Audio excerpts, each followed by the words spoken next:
So Renault, tricky one here after taking the lead. Congratulations to Ilkeston.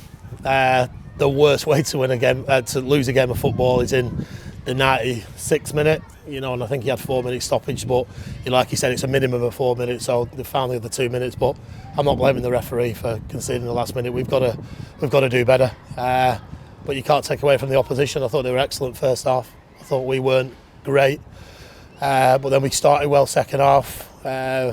We got the goal, we made a couple of changes, we were in total control of the game, give a needless set piece away, and then we give a needless set piece away the second one, and you get beat. And what can you do? You kind of got to dust yourself down. There was some emotions in the dressing room then between the lads. They're really frustrated that this hasn't just happened once. Now it's happened a couple of times. Look at Worksop.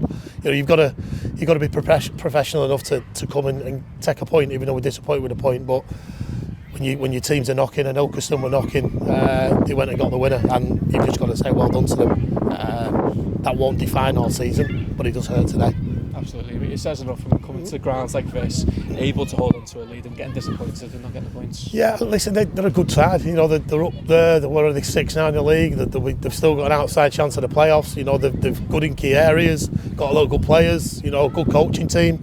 It's been a tough game. And whether or not you lose it in the 71st minute or the 94th minute, you've lost a game of football and you're always disappointed. But I think the difference between the 71st and the 94th, you're really close to the end, and maybe a little bit more concentration. We could have snuck out of here with a point, which I think on a balance of play we would have got lucky with a point. I think you don't want to get beat, but I think the first half performance from them was really good. So you've got to say that.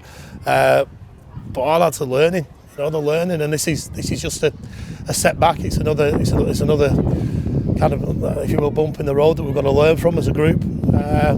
But what they have got is a massive achievement to bounce back now, playing Everton on Tuesday night at the semi-final. So whilst it's doom and gloom now, and it's going to be a long journey back home, we've also got a big game to prepare for on Tuesday. So, like always, Frank, I'm never disappointed with the group. I'm always super proud of them. I think they've been exceptional since day one. And just because we've got beat today doesn't change my opinion on any of the players. It just means that we've switched off, we've conceded a last minute one, and like I said, they've celebrated like you wouldn't expect anyone to celebrate. They've scored in the 94th minute, and well done to them. But we've just got to kick on now. We're going to move on and get ready for Everton on Tuesday. Absolutely, it's going to be a massive game, isn't it? Bringing a lot of supporters, and we also saw debutants today as well, didn't we?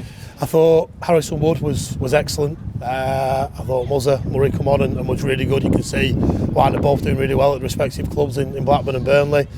But you've got 19, 20-year-olds, 18-year-olds, and 19, 20-year-olds coming and putting performances on like that, really mature performances, and it shows the good relationship that we've got with Burnley. Big thanks to Chris Casper, big thanks to Rudy Gusted at Blackburn for helping us, get the lads over the line.